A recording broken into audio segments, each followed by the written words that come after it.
Look, I had one job, one simple job.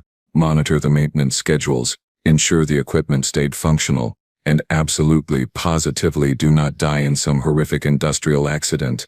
That was the extent of my responsibilities as a Level 3 engineering supervisor aboard Station Helix 7. My mother had been so proud when I got this posting. Safe, she said. Boring, she said. Nothing ever happens on a diplomatic research station, she said. My mother, as it turns out, was a liar. The sound still echoes in my head. You know, that sharp metallic crack that should not, could not, absolutely was not supposed to exist in this reality. I have worked with titanium carbide alloys for 15 years. 15 years. I know what they can withstand. I have seen them handle pressure loads that would crush a small spacecraft. I have watched them endure temperatures that would vaporize most organic matter. I have never, not once, seen one snap like a dried twig.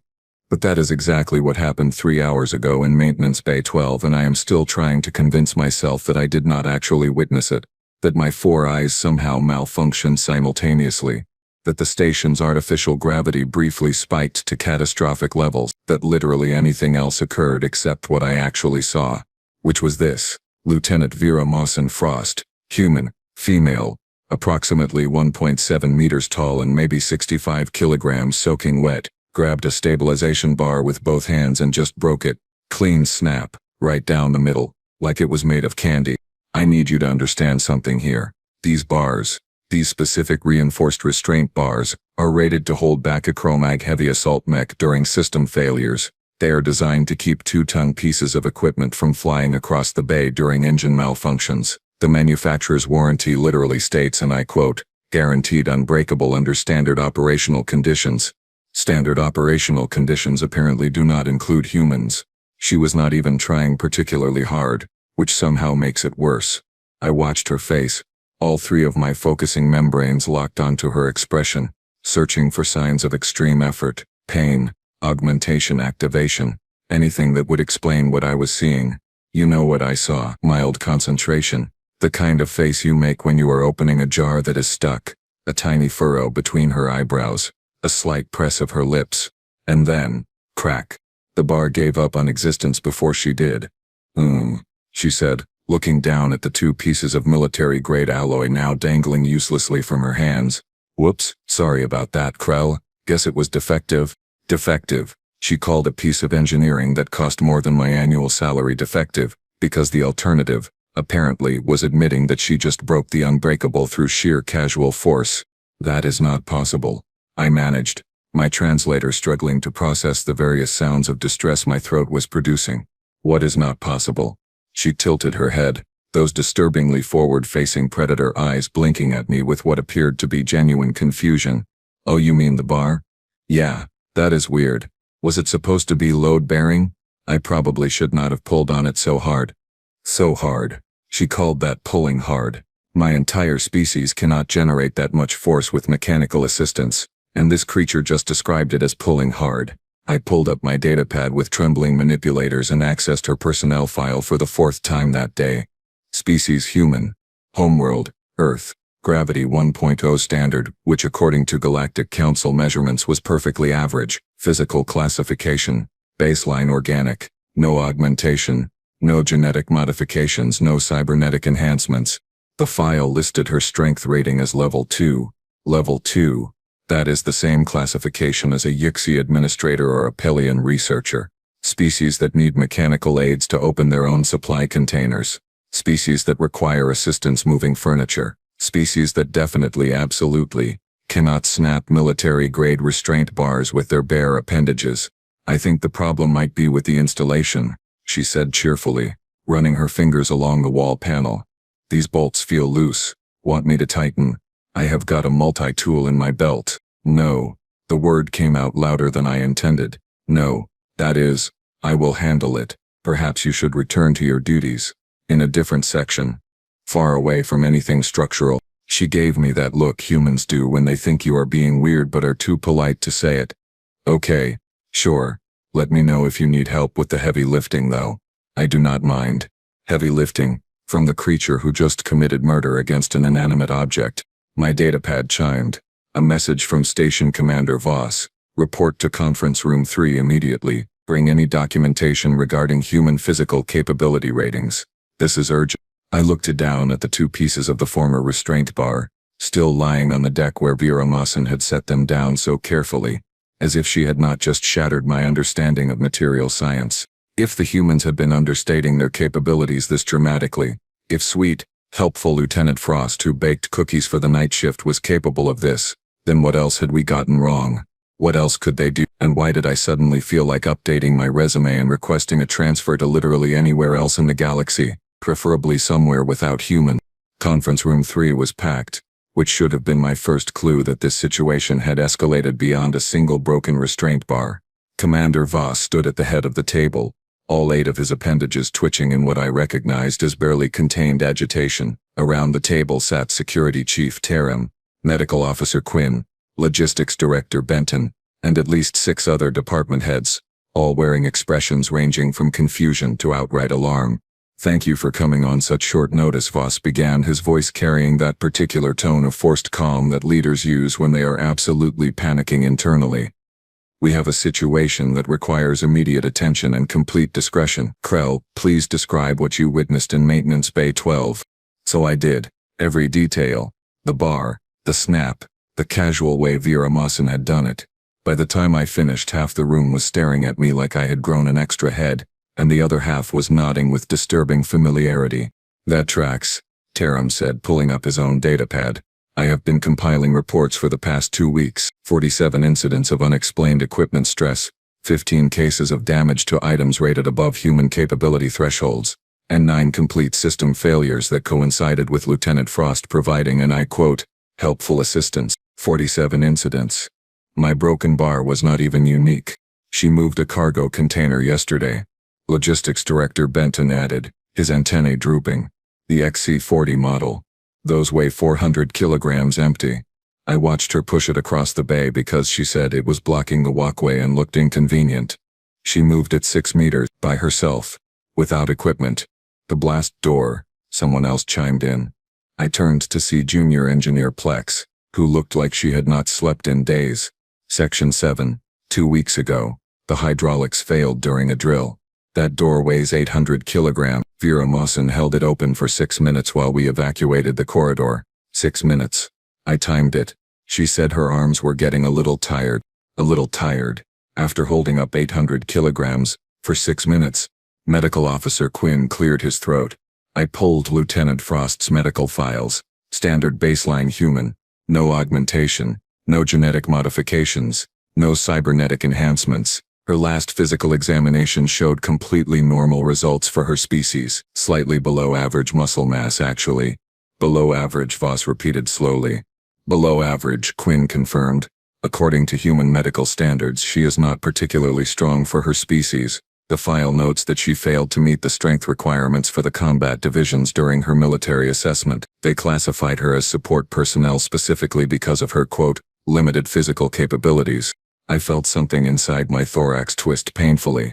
Limited physical capabilities. The creature who snapped a military-grade restraint bar had been rejected from combat roles for being too weak. "So we have 3 possibilities," Voss said, beginning to pace. 1. Lieutenant Frost is an anomaly, somehow vastly stronger than her species norm despite all medical evidence to the contrary. 2. She has been augmented through means we cannot detect, possibly as part of some covert human military program. 3. And I want you all to really consider this option carefully. The human strength ratings we have been using are catastrophically, dangerously, horrifyingly incorrect. "It cannot be option 3, Taram said, but his voice lacked conviction. "The humans provided those specifications themselves during first contact protocols. They would not misrepresent their own capabilities that dramatically, right?" No one answered, because we were all thinking the same thing. "There are 2 other humans on this station," Voss continued. "Technician James Park and Dr. Lisa Chen. I want reports on any unusual incidents involving either of them. I want medical scans.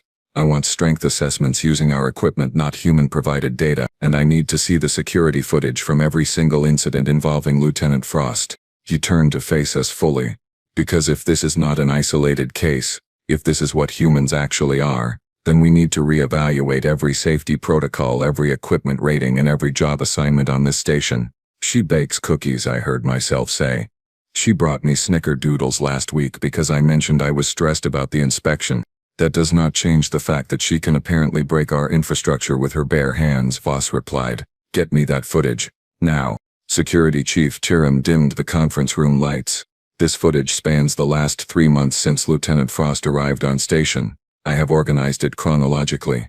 I recommend you all remain seated. The first clip showed the cargo bay from an overhead angle. Vera Mawson walked into frame, walked over to a Type 9 industrial lifter, the kind of equipment specifically designed to move loads that organic beings absolutely cannot handle, and just pushed it aside, like it was a chair. That lifter weighs 900 kilograms, Tiram said quietly. Fully loaded, it can exceed 1,200. She moved it approximately 4 meters in 8 seconds. Tiram zoomed in on the lifter's cargo platform. Stacked components, multiple crates, load indicators clearly visible, fully loaded. Next clip. Section 7 corridor. The blast door incident. We watched Vera Mawson standing casually, both hands pressed against the bottom edge of a massive security door, holding it up. Other crew members scrambled past her, evacuating the section. Her face showed concentration, but nothing like the strain you would expect from someone essentially acting as a biological hydraulic jack. 6 minutes of footage. Vera Mawson barely shifted position. At one point she actually turned her head to chat with someone passing by, smiling while simultaneously preventing 800 kilograms of solid metal from crushing everyone beneath it. She was having a conversation, Quinn whispered. Next clip. Maintenance tunnel. Vera Mawson examining a damaged wall panel. She gripped the edges, pulled, and the entire reinforced cover tore free. Not unsealed, not unbolted, torn. Free. Metal shrieking in protest before giving up entirely. Next clip. Equipment storage. Vera Mawson reorganizing shelving units. Each unit weighed between 200 and 300 kilograms when fully loaded. She moved 6 of them, by herself, in 30 minutes. Next clip. This one made my respiratory system seize. Emergency airlock. 57 days ago, the door had jammed during a docking procedure, with crew members trapped on the other side rapidly running out of breathable atmosphere. Maintenance teams were rushing toward the location with cutting equipment, but they were 7 minutes away.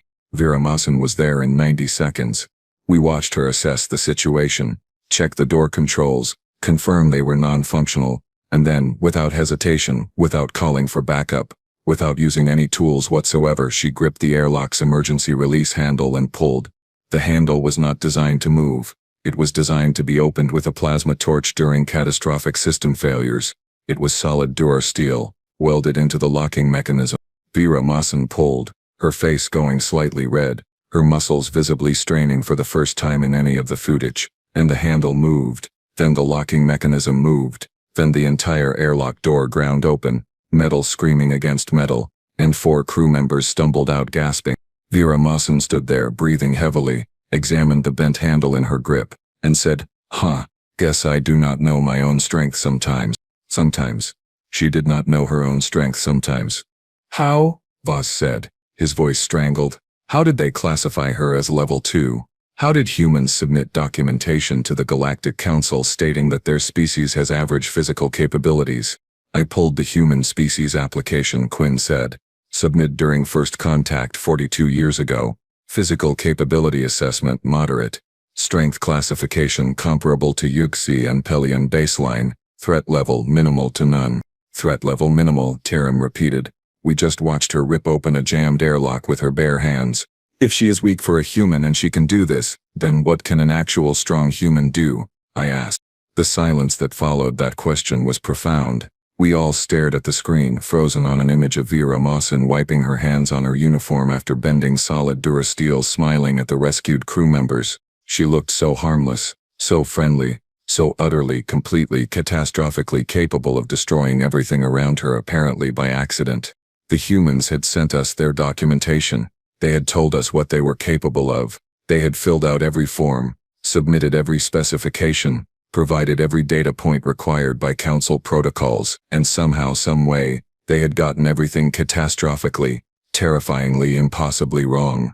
Or they had gotten everything exactly right and we were the ones who had misunderstood what average actually meant for a species that evolved on a death world.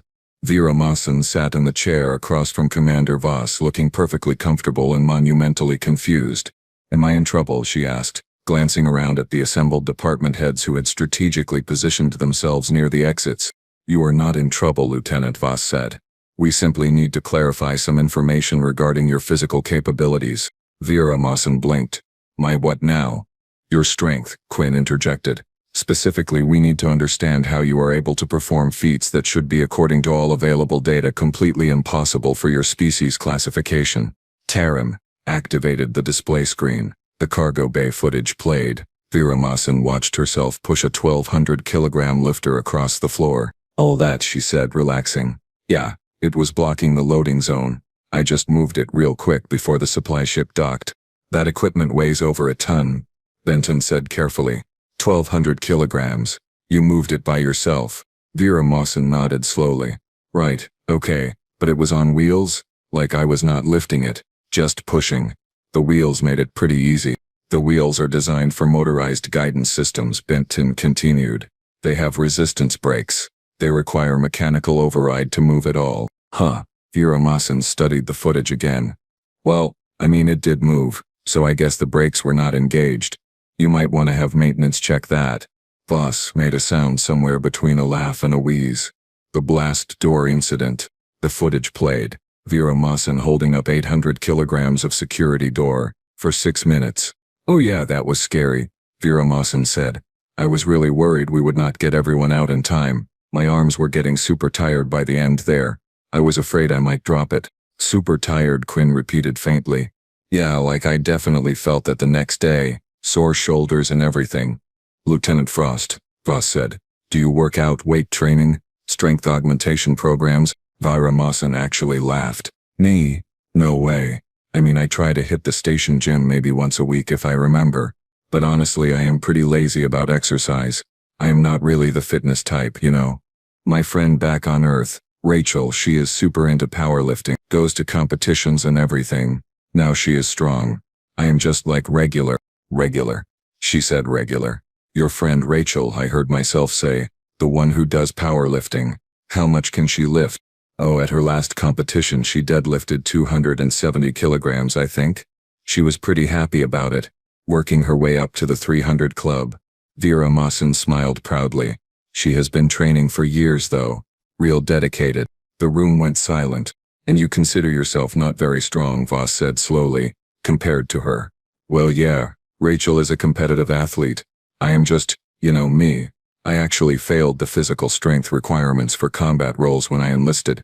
They told me I should stick to support positions because my upper body strength was below standards. She shrugged. It is fine though. I like working maintenance and logistics. Below standards, Quinn whispered. By quite a bit, actually, Vera Mawson confirmed cheerfully. It was kind of embarrassing, but hey, not everyone can be a frontline soldier, right? Voss slowly turned to look at the rest of us. If Vera Mawson, sweet, helpful, below-average Vera Mawson who failed combat assessments could casually demolish our infrastructure, then what exactly could a human soldier do? Lieutenant Frost, Voss said carefully. How many humans would you say are stronger than you, percentage-wise? Vera Mawson thought about it. I mean, I am a woman, so most human men are going to be stronger on average, maybe like 60% of the total population. Plus or minus. And then there are the folks who actually work out seriously, do manual labor, military special forces, athlete. Yeah, I would say I am probably in the bottom 40% easily, maybe bottom third. Bottom third. She was in the bottom third of human strength distribution. And she could bend Darasteel. Thank you, Lieutenant Voss managed. That will be all. You are dismissed. Vera Mawson stood, still looking confused. She got halfway to the door before turning back. Oh hey, I noticed those new cargo containers arrived this morning. The really big ones. Do you guys need help moving them into storage? They looked pretty heavy, and I have got some free time this afternoon. Every single being in that room took a simultaneous step backward. That will not be necessary, Voss said quickly. We have specialized equipment for that. You sure? I really do not mind helping. Completely sure. Thank you, Lieutenant. What am I looking at? Voss asked. A nightmare, Quinn replied flatly. Or according to human medical standards, a completely normal, slightly below average female specimen. He zoomed in on the muscular system. Human muscle tissue has roughly twice the density of Pelian baseline, which is what we have been using as the comparison standard. Their fast-twitch muscle fibers can generate peak force loads that exceed our engineering safety margins. The image shifted to show bones, thick, dense bones that looked less like biological structures and more like composite support beams. Their bone density is absurd, Quinn continued. Designed to handle impacts, stress loads, and forces that would shatter most species' skeletons.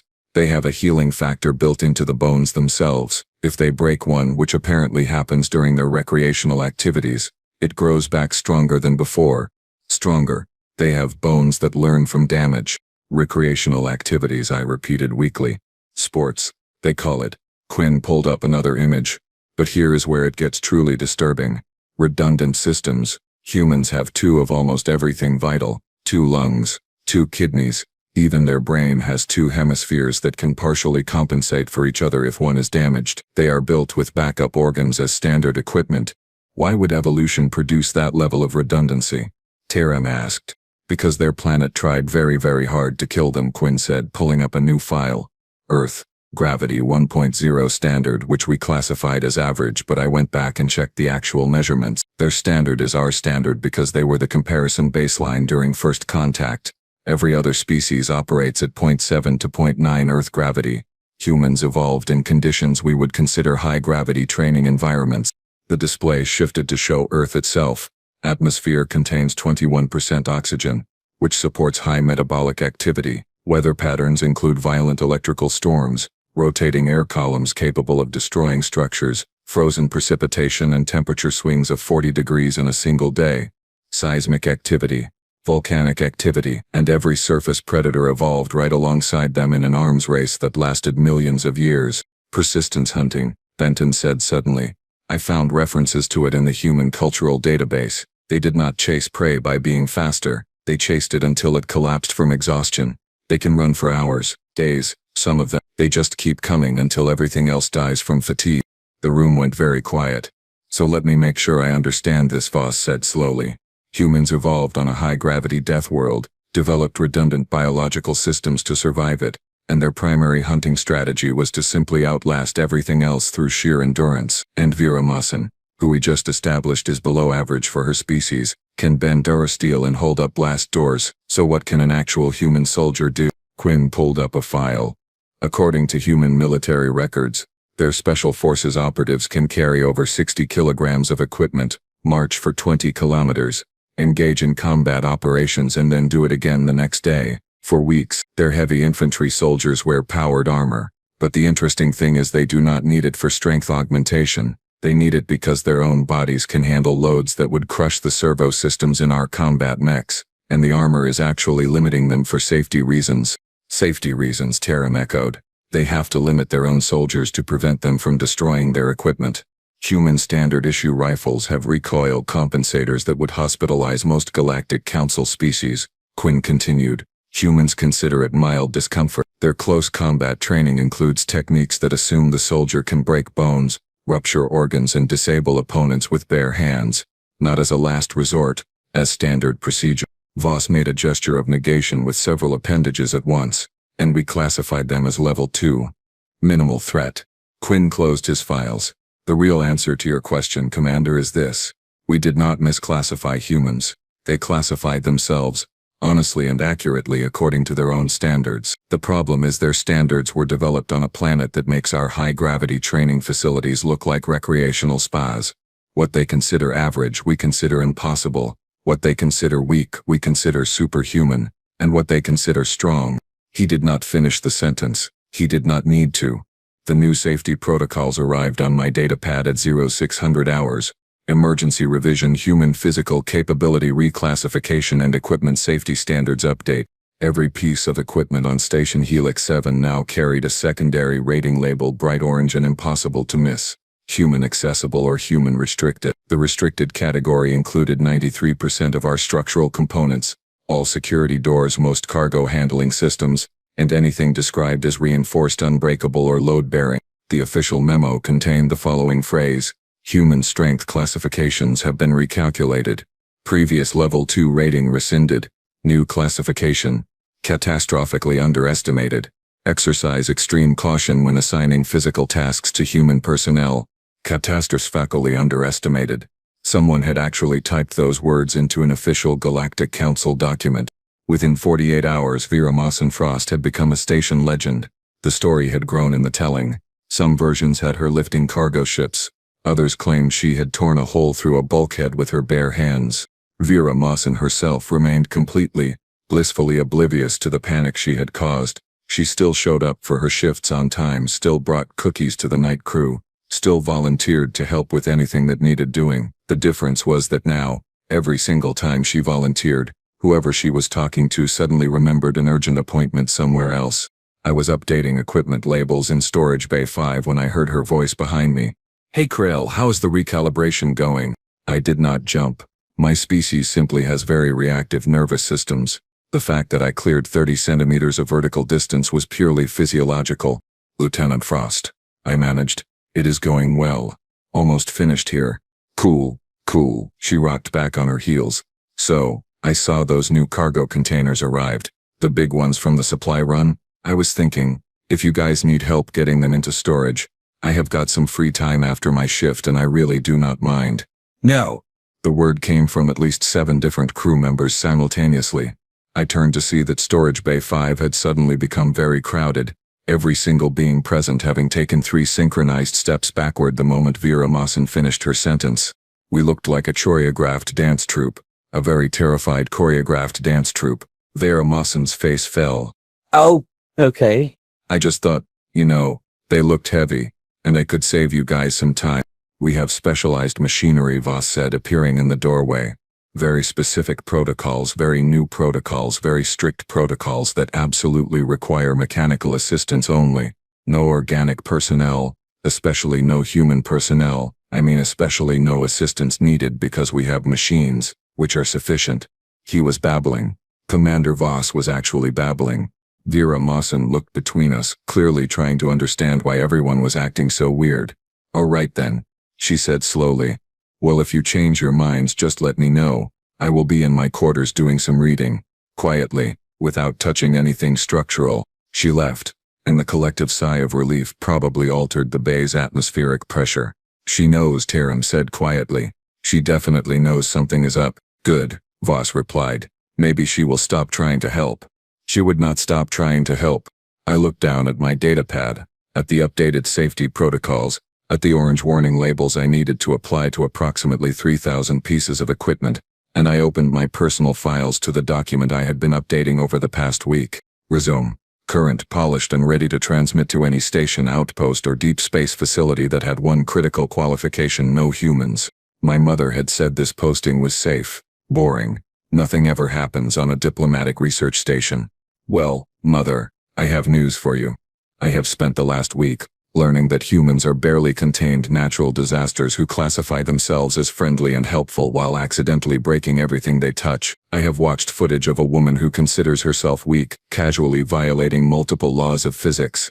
I have sat through meetings where we calculated what would happen if we ever upset an actual strong human, and I did not like the answers. Safe. She called this safe. I am updating my resume, requesting a transfer and possibly filing a formal complaint with the Galactic Council about their equipment testing standards. Because if a below-average human can break door steel, then clearly someone miscalibrated something fundamental about the universe. Or the universe calibrated itself just fine. Humans are simply operating on entirely different specifications than the rest of us, and we are only now realizing just how different those specifications actually are. Either way, I am leaving, preferably before Vera Mawson decides to help with anything else.